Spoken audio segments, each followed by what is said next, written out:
Você já se perguntou por que os israelitas no Antigo Testamento tinham que seguir regras dietéticas rígidas, mesmo não comendo sangue ou animais estrangulados? E o que essas regras significam para nós hoje? Mas o que acontece quando passamos para o Novo Testamento, onde Jesus se torna a oferta suprema para toda a humanidade? Existe uma grande diferença entre as ofertas físicas do Antigo Testamento e as ofertas em Jesus? Descubra as respostas neste vídeo e reexamine nosso relacionamento com Deus através das lentes da graça e do perdão em Jesus. Assista para descobrir algumas coisas interessantes e profundas que você pode não saber. Primeiro, devemos entender que Deus não proíbe os humanos de comer carne, mas apenas quer que não comamos a carne de animais que não derramaram todo o seu sangue, ou comam animais que foram sufocados até a morte, porque seu sangue ainda está em seus corpos. Após o dilúvio, o Senhor instruiu Noé claramente. Manhã, capítulo 9, versículo 3 a 4. Todas as coisas que agem e têm vida são usadas como alimento para você. Eu dei todas essas coisas como dei grama verde, mas você não deve comer carne que é viva, isto é, que há sangue. Assim, se quisermos estar achegados à palavra de Deus hoje, também precisamos saber se as pessoas fazem vacas e porcos derramarem todo o seu sangue antes de serem descarregados na carne. A resposta é sim. Depois de dar um choque elétrico, as pessoas penduraram a besta, viraram a cabeça para baixo e arrancaram o sangue para que o sangue fluísse. Galinhas e patos também são feitos da mesma maneira. Assim, não devemos nos perguntar ao usar a carne como alimento. Mas por que não devemos comer sangue? Na lei do Antigo Testamento, a palavra de Deus ensinava. Levítico capítulo 17, versículo 11. Porque a vida da carne está no sangue. Eu derramei seu sangue sobre o altar para fazer expiação por suas almas, pois é através da vida que o sangue pode expiar os pecados. Veja também, 2 Crônicas, capítulo 29, versículo 24, e Hebreus, capítulo 9, versículo 22. Pois a vida de toda a carne está no sangue, isto é, se todo o sangue se perder, todos os seres vivos morrem. Portanto, o sangue é considerado a alma da besta, no sentido de que sua vida depende de seu sangue. As pessoas também usam sangue em rituais de adoração, mas não é possível tirar um pouco de sangue de um animal vivo, mas ele deve derramar todo o seu sangue e morrer completamente para que seja considerado um sacrifício. A criança sacrificial deve morrer para ser valiosa para morrer pelos pecadores, e seu sangue é valioso para lavar o pecado. Por causa dessa lei, Cristo teve que morrer literalmente na cruz e não desmaiar e depois acordar como uma teoria daqueles que se opunham à sua doutrina da ressurreição. Porque o sangue é valioso para a expiação. Deus quer que seu povo o valorize. Não trate o sangue de qualquer animal como alimento comum. A lei de Deus continua. Levítico capítulo 17, versículo 12 ao 14. Por isso disse aos israelitas, ninguém entre vós comerá sangue. E se alguém, se for caçar um animal ou uma ave que se possa comer, derramará o seu sangue e o encherá de pó, porque a vida de toda a carne é o seu sangue, e no sangue há vida. Em Deuteronômio capítulo 12, versículo 15 ao 16. Mas em suas cidades vocês são livres para matar animais e comê-los, não comereis sangue. O sangue deve ser derramado na terra como água. A razão pela qual estamos falando sobre este tópico não é para encorajar o povo de Deus a viver de acordo com a lei para ser salvo, mas para nos ajudar a respeitar as verdades que Deus ensina que nos beneficiam, tanto espiritual quanto fisicamente. Seguindo os ensinamentos de Deus, os judeus tinham uma cultura anterior de higiene, lei kosher, e melhor saúde do que qualquer outro povo. Além disso, precisamos falar sobre comer sangue porque os vietnamitas são as únicas pessoas que têm o costume de comer sangue maduro ou fresco de animais, como a sopa de patos, porcos, gansos, galinhas, cabras, cobras e até sopa de camarão e caranguejo. A palavra do Senhor nos aconselha a não comer o sangue de nenhum animal, incluindo pássaros e animais selvagens. Sobre a necessidade de uma transfusão de sangue ou transfusão de sangue para tratamento de emergência, transfusão.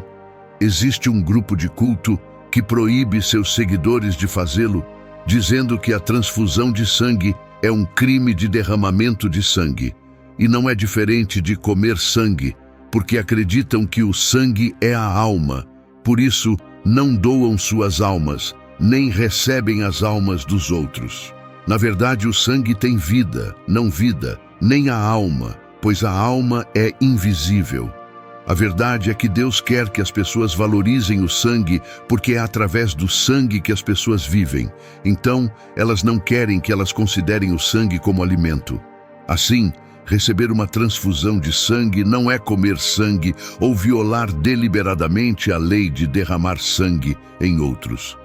As pessoas com perda de sangue entendem que é recebendo sangue de outras pessoas que elas continuam a viver, porque o sangue contém células e substâncias necessárias para a vida do corpo. E um doador de sangue é uma pessoa que compartilha sua vida com os outros. É um ato extremamente nobre de amor e sacrifício, de acordo com o exemplo de Cristo. Nesse espírito, os médicos cristãos ingleses foram pioneiros no experimento de transfundir sangue de uma pessoa para outra em 1825, apesar das dificuldades iniciais. Não foi até 1885 que um hospital em Londres começou a pedir doações de sangue. Desde 1901, quando o doutor austríaco Karl Landsteiner descobriu os tipos sanguíneos O, A e B, as transfusões de sangue começaram a se espalhar para os Estados Unidos e outros países. Atualmente, embora algumas pessoas ainda sofram de reações transfusionais de sangue, inúmeras vidas foram salvas, graças às mais de 85 milhões de bolsas de sangue que são usadas anualmente em todo o mundo. Neste tempo do Novo Testamento, podemos comer carne, peixe e sangue. Não seguimos a palavra de Deus no espírito da lei do Antigo Testamento, mas para viver no favor de Deus e viver com boa saúde. A palavra de Deus nos permite usar qualquer tipo de animal como alimento, exceto sangue e animais mortos. Em Atos, capítulo 10, versículo 12, e viu neles os quadrúpedes e toda espécie, e os insetos que se arrastavam sobre a terra, e as aves do céu. E disse-lhe: Pedro, levanta-te, faze carne e come. Em Atos, capítulo 15, versículo 28 ao 29. Este é o Espírito Santo, e concordamos que não impuseremos nenhum outro fardo sobre você, além das coisas necessárias. Isto é, você deve se abster de idolatria, sangue e animais mortos, e não cometer. Essas são todas as coisas das quais você se abstém. Comer sementes de pato pode ser considerado como comer coisas mortas sufocantes. Claro, um patinho cozido em um ovo é um animal morto, mas eu pensei que era um animal pequeno demais para derramar muito sangue, então não precisava ser gasto. Além disso, quaisquer leis que Deus fizesse se aplicavam de duas maneiras, espiritual e física. Fisicamente, as pessoas não devem comer sangue porque no sangue animal, muitas vezes, existem bactérias e parasitas que são prejudiciais à nossa saúde.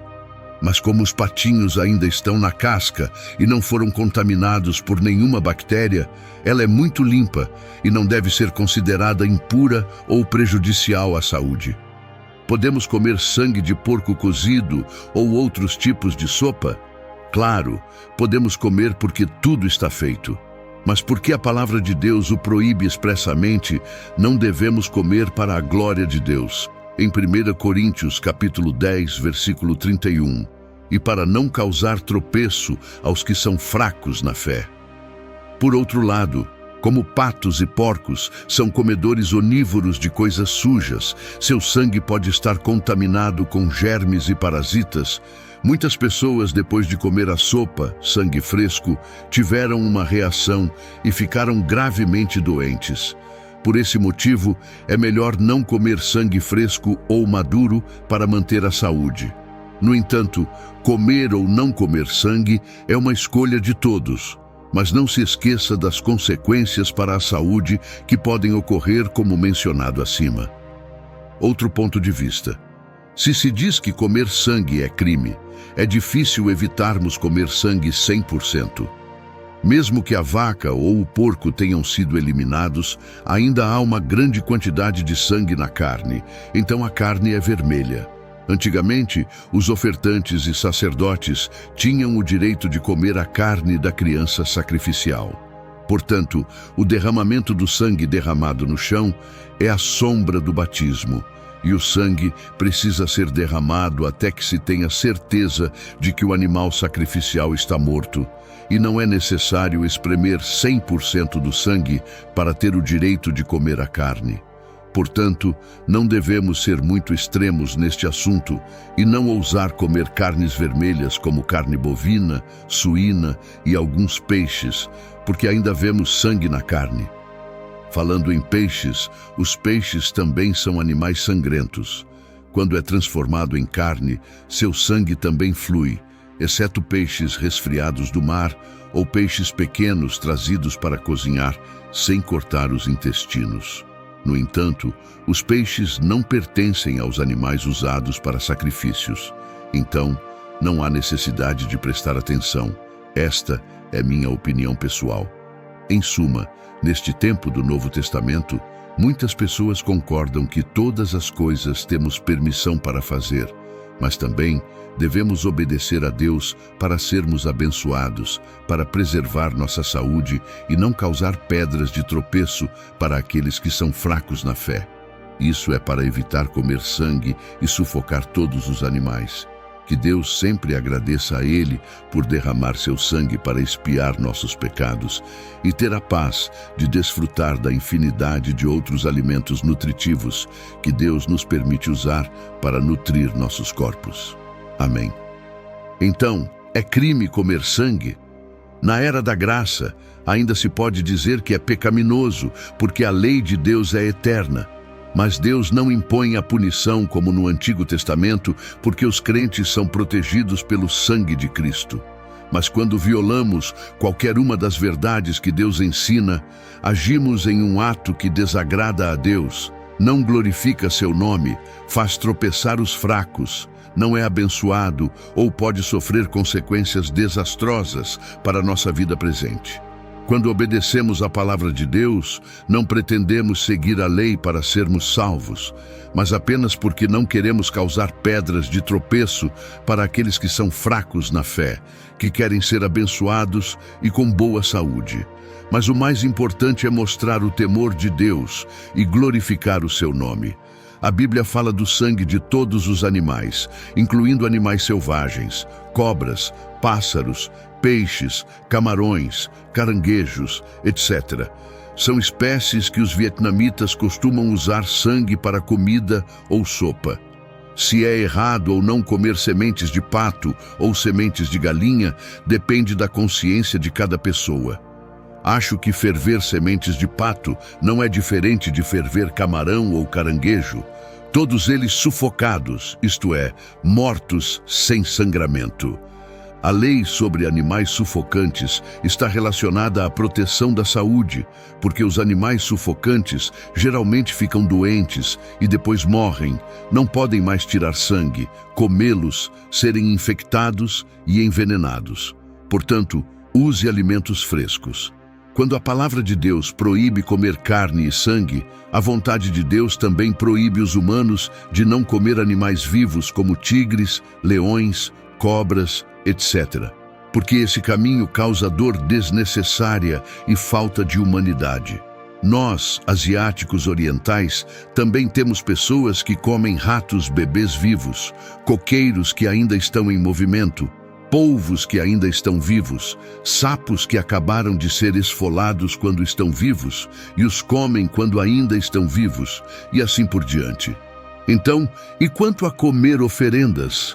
Buscar a vida é seguir a vontade de Deus. A vontade de Deus e a vontade humana serão completamente diferentes. Quem segue a vontade de Deus vai para o céu. Quem segue sua própria vontade não terá lugar no céu. Porque Deus disse na Bíblia, Mateus, capítulo 7, versículo 21, nem todo aquele que me diz, Senhor, Senhor, entrará no reino dos céus, mas somente aquele que faz a vontade de meu Pai, que está nos céus. Quer queiramos seguir a Deus ou não, o importante é que precisamos ser claros entre a palavra de Deus e a religião humana, porque elas são completamente diferentes e fáceis de reconhecer. A diferença mais óbvia é que as pessoas que seguem a Deus não adoram seus ancestrais, nem ídolos, e nunca comem comida oferecida a ninguém. Eles só adoram a Deus de acordo com a sua vontade. Os cristãos não comem ofertas de nenhuma religião. Isso não significa desprezar ou ter a intenção de dividir a moda na religião. Em termos de religião, todos têm o direito de escolher uma religião adequada para si mesmos e expressar seu coração de uma maneira que seja feita por si mesma com o que sua religião ensinou. As pessoas que são ensinadas pela religião devem seguir os padrões de sua religião. Os protestantes devem manter os padrões da religião, que são as palavras de Deus, ensinando na Bíblia. A questão de não comer ofertas não deve ser uma lei da igreja protestante, mas um mandamento de Deus. Qual líder espiritual deve usar sua autoridade para permitir que os crentes comam oferendas ou comida cozida para um funeral que ainda está nos órgãos e então declarar que está de acordo com o mundo? Então, quem mais pensa que a palavra de Deus está errada? A verdade de Deus permanece para sempre inalterada. A verdade não é nova, mas existe há muito tempo. Jeová julgou os israelitas muito claramente na Bíblia. Êxodo capítulo 34, versículo 15. Tenham cuidado de não fazer aliança com o povo da terra, para que quando se prostituírem com seus deuses e seus ídolos, alguém não o convide e coma suas ofertas. Todos concordam que, quando fazemos oferendas aos nossos ancestrais ou avós, geralmente é uma expressão de gratidão religiosa àqueles que contribuíram para o nosso nascimento ou uma manifestação de gratidão àqueles que contribuíram para nossas vidas ocultas. Mas se pararmos por aqui, seria uma pena, só porque não entendemos mais sobre as profundezas do mundo invisível. Então, não vemos sua verdade extremamente perigosa. Deus é o Criador do homem e supervisiona todo o universo, e também é aquele que puniu Satanás, o líder dos demônios na terra.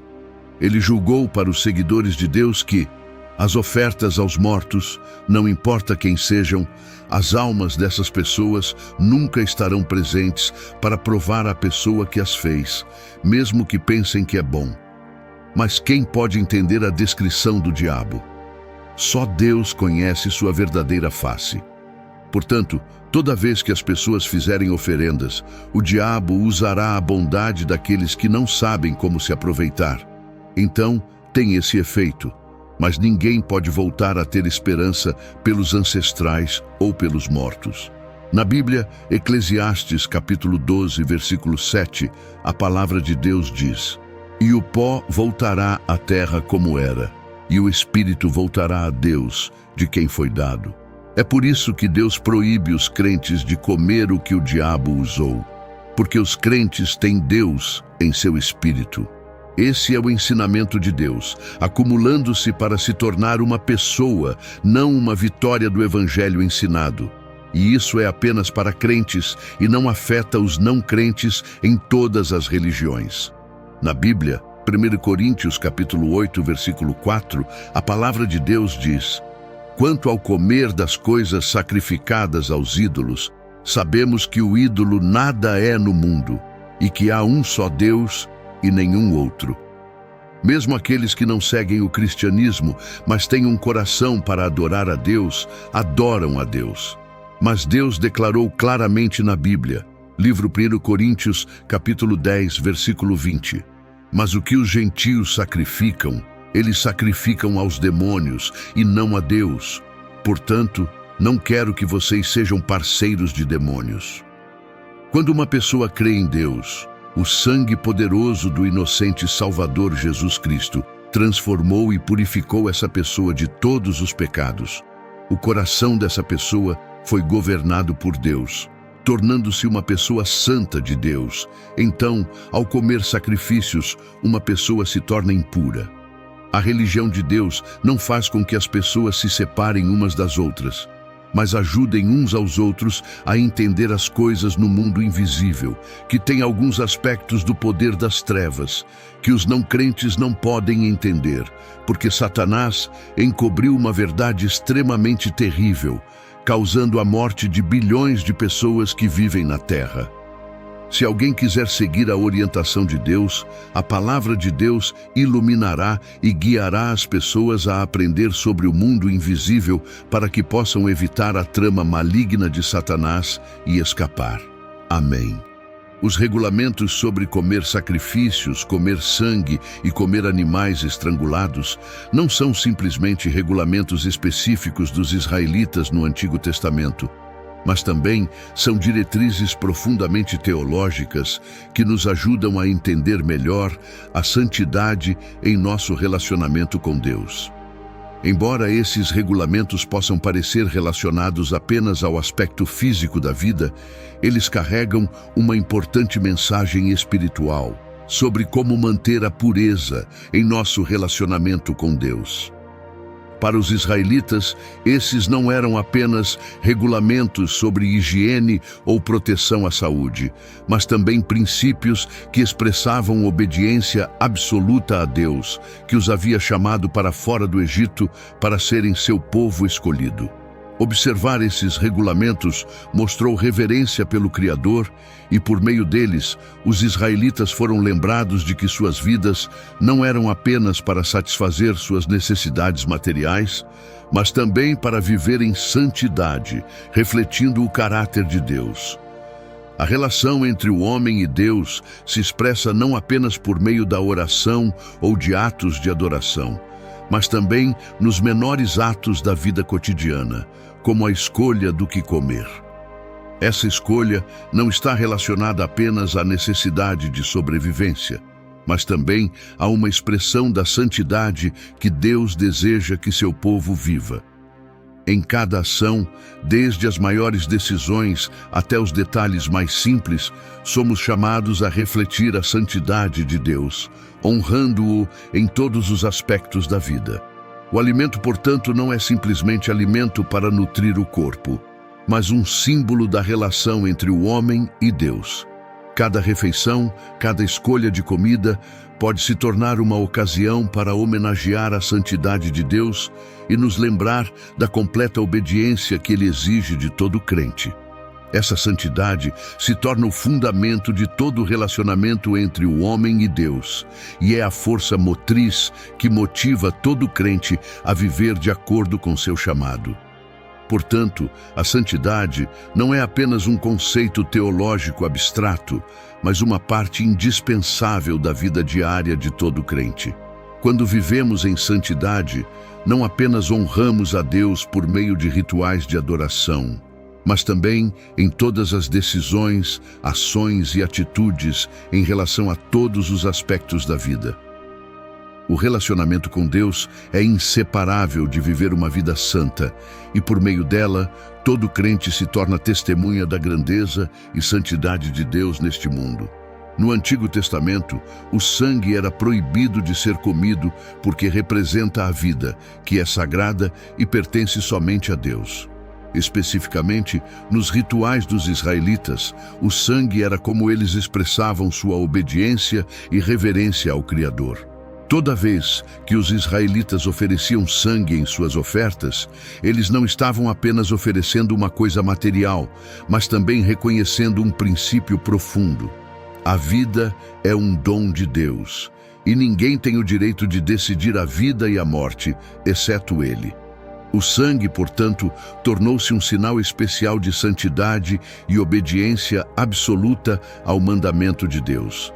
Deus ordenou aos israelitas que não comessem sangue, porque o sangue representa a vida, e a vida pertence a ele em Levítico capítulo 17, versículo 11. Ao respeitar esses regulamentos, os israelitas não apenas protegiam a vida física, mas também mostravam seu respeito pela santidade de Deus, que é o Senhor da vida e da morte. Cada vez que viam derramamento de sangue nas ofertas, também percebiam que sua vida e a desta nação não se deviam a seus próprios esforços ou méritos, mas eram um dom de Deus. No entanto, no Novo Testamento, o sangue assumiu um significado cada vez mais profundo, pois o sangue de Jesus se tornou um símbolo de expiação e salvação. Jesus, por meio de seu sacrifício na cruz, derramou seu sangue para pagar pelos pecados da humanidade. Isso mudou completamente a maneira como o sangue era visto na relação entre o homem e Deus. O sangue de Jesus não era mais apenas um símbolo da vida física, mas da vida eterna que ele trouxe para aqueles que acreditavam nele. Através do derramamento do sangue de Jesus, todo crente poderia ser perdoado, renascer e ter um relacionamento vivo com Deus, que providenciou o caminho da salvação por meio desse sacrifício inestimável. Isso não é apenas parte de um ritual religioso, mas o fundamento do relacionamento do crente com Deus. Nossa vida, seja física ou espiritual, vem de Deus. Não podemos criar vida para nós mesmos, e é através do sangue de Jesus que podemos receber o perdão e a vida eterna. Jesus, por meio de seu sacrifício, abriu o caminho para que todos os que creem nele entrassem na vida eterna. Seu sangue é a expiação, a garantia de perdão e restauração, e o sinal do relacionamento amoroso e pactual entre Deus e seus filhos. O sacrifício de Jesus não é apenas um evento na história, mas o pré-requisito para que os humanos vivam em santidade e em um relacionamento sólido com Deus. Por meio de seu sangue, nossa vida renasce e é restaurada nele, e podemos viver uma vida que reflete a santidade de Deus, cheia de sua graça e amor.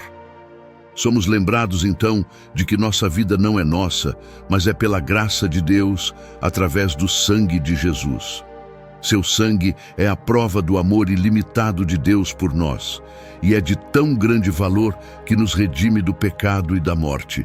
Somente através do sacrifício de Jesus podemos entrar na vida eterna e viver em um relacionamento amoroso com Deus. Uma das grandes lições dos mandamentos de Deus, especialmente aqueles do Antigo Testamento, como a proibição de comer sangue ou animais estrangulados, não é simplesmente uma questão de observância ritual ou lei religiosa. Esses mandamentos são mais profundos do que isso, são expressões de obediência amorosa e reverência a Deus. Eles não são apenas um comando de um ser autoritário, mas um convite para um relacionamento vivo e amoroso com Ele. Quando Deus pediu aos israelitas que não comessem sangue ou estrangulassem animais, não foi apenas para sua proteção física, mas também para conscientizá-los de que tudo em suas vidas deve refletir sua santidade. A decisão de obedecer a esses mandamentos foi um ato de obediência, não por medo ou pressão, mas por amor e respeito por aquele que os criou e os ama. Foi nessa obediência que os israelitas demonstraram seu amor e compromisso com os princípios de Deus. O mesmo é verdade para nós, crentes hoje. O respeito pelas regras de Deus não é simplesmente uma questão de seguir rituais ou leis religiosas. É uma manifestação de amor por Ele, um desejo de viver da maneira que Ele planejou para nossas vidas.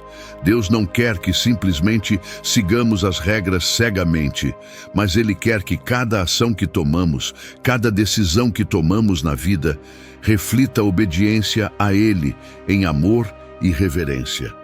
Quando seguimos as instruções de Deus, não estamos simplesmente seguindo uma regra, mas demonstrando nosso amor e respeito por Ele. A santidade que Ele exige de nós não é uma condição seca, mas o relacionamento amoroso que temos com aquele que nos redimiu.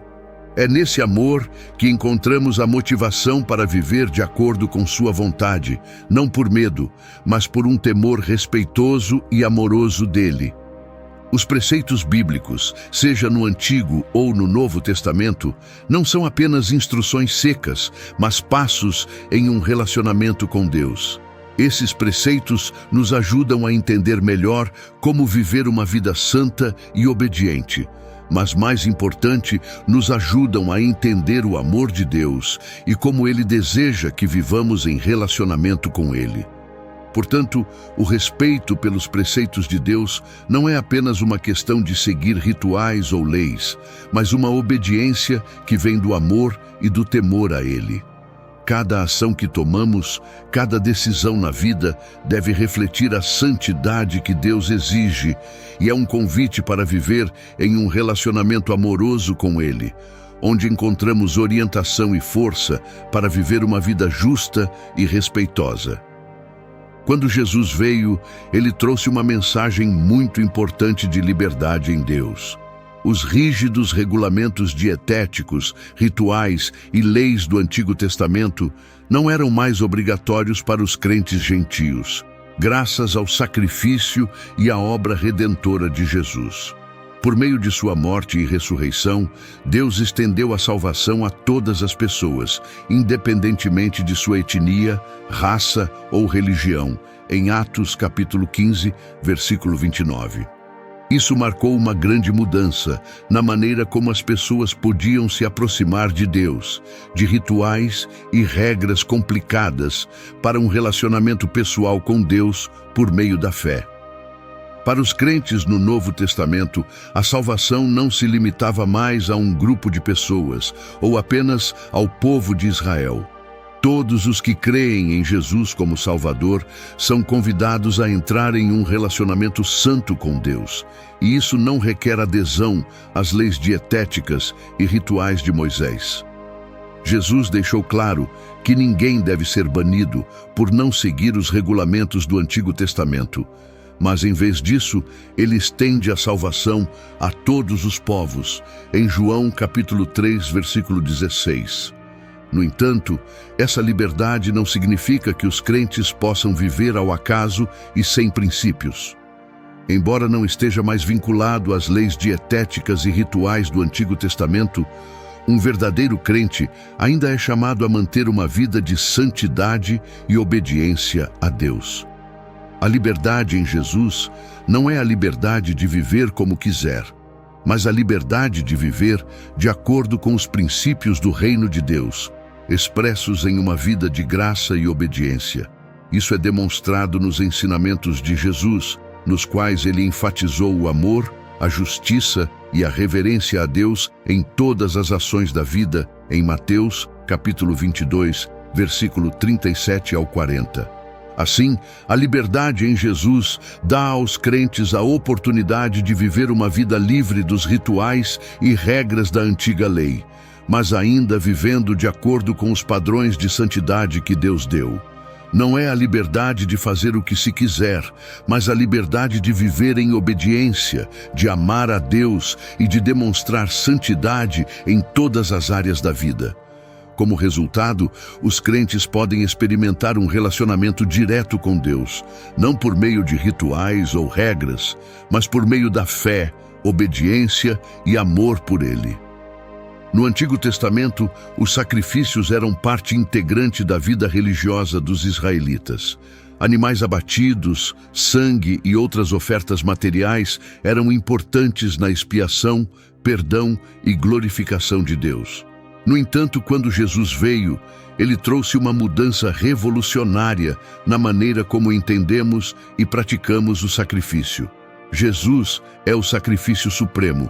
Seu sacrifício na cruz expiou os pecados de toda a humanidade e, ao fazê-lo, ele não apenas cumpriu os antigos rituais, mas também abriu um novo modo de vida no relacionamento com Deus. No Novo Testamento, essa mudança é evidente nos ensinamentos de Jesus e nos escritos dos apóstolos. Jesus não é apenas um sacrifício material, mas um sacrifício supremo, eterno e completo, em Hebreus capítulo 10, versículo 10. Por meio de sua morte e ressurreição, os crentes não são mais obrigados a oferecer sacrifícios de animais ou bens materiais. A expiação e o perdão são plenamente realizados por meio da obra de Jesus e, portanto, nós, como crentes, não somos mais obrigados a oferecer sacrifícios materiais, mas somos chamados a oferecer nossas próprias vidas. Essa mudança fica clara em Romanos, capítulo 12, versículo 1. Rogo-vos, pois, irmãos, em vista da misericórdia de Deus, que ofereçais os vossos corpos como sacrifício vivo, santo e agradável a Deus, que é o vosso culto racional. Em vez de oferecer sacrifícios de animais, os crentes são chamados a oferecer suas próprias vidas, seus corações, pensamentos e ações como um sacrifício espiritual, refletindo obediência e amor a Deus. Esta é uma oferta que não vem de coisas materiais ou riquezas, mas de um coração cheio de salvação, gratidão e reverência a Deus. Deus não busca mais ofertas materiais como no Antigo Testamento, mas sim obediência, reverência e santidade de vida daqueles que creem nele. Isso nos lembra que dar não é um simples ato, mas uma decisão de viver de acordo com os princípios e valores que Deus estabeleceu. Essa obediência não é apenas parte de um ritual, mas parte de um relacionamento vivo com Deus, onde nossas vidas se tornam uma oferta contínua, uma ação de graças e uma verdadeira adoração. Jesus nos deu o exemplo perfeito de doação. Ele não ofereceu simplesmente algo, mas ofereceu sua própria vida para nossa salvação. Jesus ofereceu-se a si mesmo como sacrifício, oferta total, nada mais precioso. Isso nos lembra que no Novo Testamento, a dedicação não é um sacrifício material, mas uma vida oferecida a Deus todos os dias, por meio de cada ação, palavra e pensamento. Quando nos oferecemos como um sacrifício vivo, santo e agradável a Deus, não estamos apenas cumprindo os requisitos de um ritual, mas demonstrando um relacionamento pessoal, vivo e amoroso com Deus. A partir disso, percebemos que a oferta de nossas vidas é um ato de obediência sincera e adoração verdadeira, expressa em viver santo e honrá-lo em todas as áreas de nossas vidas. No Antigo Testamento, os regulamentos dietéticos, especialmente a abstinência de sangue e alimentos considerados impuros, desempenhavam um papel importante na manutenção da santidade do povo de Israel. Esses regulamentos não visavam apenas proteger a saúde física, mas também criar uma distinção clara entre o povo de Israel e outras nações, e enfatizar a importância da obediência a Deus. Esses regulamentos refletiam um profundo princípio teológico. A santidade era o requisito supremo no relacionamento entre os humanos e Deus, e todas as ações deveriam ser realizadas com respeito e obediência a Ele. No entanto, quando Jesus veio, Ele não era apenas uma continuação, mas também uma transição perfeita dos antigos rituais para a nova graça. O sangue de Jesus, por meio de sua morte na cruz, tornou-se o único meio de expiação e perdão para a humanidade. Jesus é o grande sacrifício, substituindo todas as ofertas materiais do Antigo Testamento, e por meio de seu sangue, o perdão não se limita mais aos rituais religiosos ou regulamentos dietéticos aos quais a humanidade deve aderir. Esta é uma mudança significativa de rituais externos para a salvação por meio da fé e obediência a Jesus. Quando Jesus derramou seu sangue na cruz, ele não apenas realizou um sacrifício físico, mas também redimiu o relacionamento da humanidade com Deus. Isso é expresso na Bíblia, especialmente no livro de Hebreus, onde o sangue de Jesus é descrito como o sangue de uma nova aliança, em Hebreus, capítulo 9, versículo 15. Este sangue não é apenas o perdão dos pecados, mas também como a humanidade pode renascer e entrar em um relacionamento direto com Deus, livre dos antigos rituais.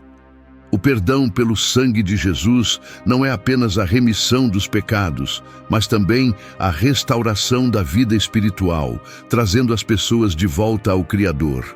Em contraste com os regulamentos do Antigo Testamento, onde o perdão era alcançado por meio de ofertas rituais, o sangue de Jesus é o substituto perfeito para todos esses rituais. Portanto, a salvação não depende mais da observância de rituais ou cerimônias religiosas, mas de acreditar e aceitar o sacrifício de Jesus. Isso abre uma nova base para o relacionamento entre as pessoas e Deus. Todo crente não precisa seguir os regulamentos dietéticos ou oferecer ofertas materiais para buscar perdão, mas é convidado a colocar sua fé em Jesus, que derramou seu sangue por eles. Esta é uma graça que não pode ser conquistada pelo homem por meio de rituais ou méritos pessoais, mas é um dom inestimável que Deus dá a todos os que creem no sacrifício de seu Filho. A transição dos rituais religiosos do Antigo Testamento para a graça de Jesus não apenas mudou a maneira como o homem se aproxima de Deus, mas também mudou radicalmente a maneira como entendemos a salvação. A salvação não é mais uma série de rituais a serem seguidos, mas um relacionamento vivo e pessoal com Deus por meio da fé em Jesus. Nesta nova graça, o homem não está mais preso a restrições alimentares ou rituais religiosos, mas é livre para viver no perdão e amor de Deus. Obrigado por assistir ao vídeo de hoje. Espero que o compartilhamento sobre santidade e ofertas no Antigo e no Novo Testamento tenha ajudado você a entender melhor o relacionamento entre nós e Deus, juntamente com a salvação por meio de Jesus. Se você achar o vídeo útil, não se esqueça de curtir, inscrever-se e ativar o sino de notificação para não perder nenhum conteúdo novo. Por favor, compartilhe suas opiniões na seção de comentários. Estamos ansiosos para receber feedback, para melhorar e trazer vídeos mais valiosos. Obrigado e que você seja sempre abençoado por Deus.